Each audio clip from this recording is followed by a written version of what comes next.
Yo, what up? Let me ask you a question. Are you a FNaF fan? If so, I'm sure you've seen people taking on these challenges, 420, 1020, 5020, all these Maxmodes. Maybe you've tried to tackle some of them yourself, but found them too hard, maybe too confusing. Well, I'm here to help with that. Welcome to Maxmode Bootcamp. I'm going to walk you through what you need to do and what you need to know for modes like these, while trying to make it as easy to understand as I possibly can. Now, since this is my first guide, we'll be starting with what I think is the perfect max mode for people starting out. Five Nights at Freddy's, the game that started it all. If you're anything like me, you probably watched Markiplier beat 420 back in the day. Back then, I thought this was one of the hardest challenges you could do in a game. Now, well, while it can still pose a bit of a challenge at first, especially if you don't know what you're doing, it's actually pretty easy, and that's why I think it's a good starting point. Now, let's get into what you need to know in order to beat this, starting with the characters. Lucky for you, this game is very simple. You don't really need a deep level of knowledge in order to understand what to do. But just in case, I'm gonna go over what each character does and how to defend against them. There's a fucking plane flying over my house right now. Bonnie.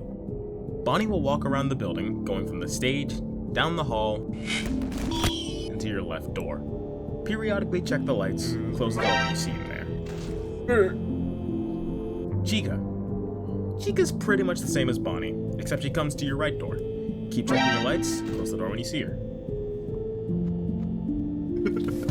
Oh, good lord! Foxy. Foxy stays in Pirate's Cove, progressively coming out more and more until he runs down the left hall.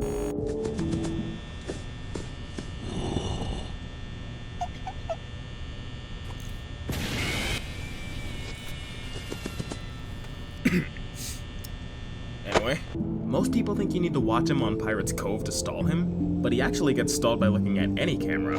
Flip up the cameras throughout the night. As long as you do it enough, Foxy shouldn't bother you.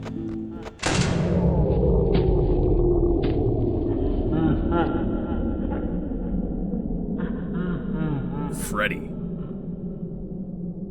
Freddy laughs as he moves throughout the building. He goes from the stage to the dining area, to the bathroom, to the kitchen, Nothing beats a fanfare holiday. to the right hall, and then right outside your office. Just like Foxy, Freddy can also be stalled, but you have to be looking at him to stall him. Once outside your office, Freddy can't come in as long as you have your camera on him. Leave the camera on cam 4B, and he'll essentially be neutralized as a threat. While this isn't exactly important for 420, do note that Freddy cannot move back and cannot be reset. When he's on 20, he moves too fast for this to matter, but on nights 3 through 6, it can be useful if you want to keep him away for as long as possible. Now that I've explained how everyone works, it's time to go over the strategy. First things first, go to cam 4B so you can cam stall Freddy. You don't have to do this immediately, but Freddy gets to your office very fast on 20, so you want to do it sooner rather than later. Throughout the night, you'll want to be almost constantly flipping the cameras up and down like this. This will stall Foxy. Keep in mind, if you're running low on power, you can space out your cam flips even more. This could run the risk of Foxy progressing, but it's better for your overall survivability, especially late into the night. Foxy should be sufficiently stalled for at least a majority of the night if you are checking the cameras enough. But if you feel the need to check his progress, close the right door and then check his camera. If you check without closing the door, Freddy will get into the office and you will die.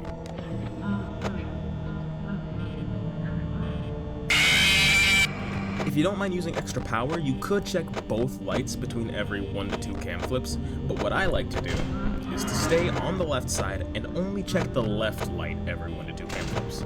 That takes care of Bonnie, but what about Chica? Well, Chica has to enter cam 4B before she can appear at the door. Something to keep in mind is that Chica takes priority over Freddy in cam 4B. This means that even if Freddy is already there, you'll see Chica appear instead. Using this, you should always be able to tell when Chica is ready to come to your door. Wait for her to leave 4B and then check the light. Keep in mind, Chica can move backwards, so she might not be at the door when you check. don't be afraid to use some extra power to check for someone if you're feeling unsure. Remember, we're not aiming to green run here, we just want to win. Rinse and repeat this throughout the entire night, and you should be golden. One last thing to note, when your power gets really low, let's say 3 to 4%, just sit there and do nothing. You'll last just that tiny bit longer than you would if you forced a power out, and that small amount of extra time could be what saves you if you do run out. With that, you now know everything you need to know in order to beat the original Maxmode, 420. If you're curious what to try after beating this, I'll leave a link to the FNaF Maxmode progression spreadsheet in the description. This spreadsheet lays out many Maxmodes going up from easiest to hardest, to help people progressively get better at these challenges. Thanks for watching my first ever guide. Found it helpful? Maybe you think I didn't explain something well enough? I'd appreciate any input down in the comments. This might become a recurring series on the channel. I've already got a few more Maxmodes in mind to potentially turn into guides, so look out for those in the future. In the meantime, between videos, consider checking me out on Twitch, where I play games and hang out. You might even see me trying to tackle a Maxmode there, and who knows, maybe that'll get turned into a guide. Anyway, that's enough from me, so I will see you next time. Peace.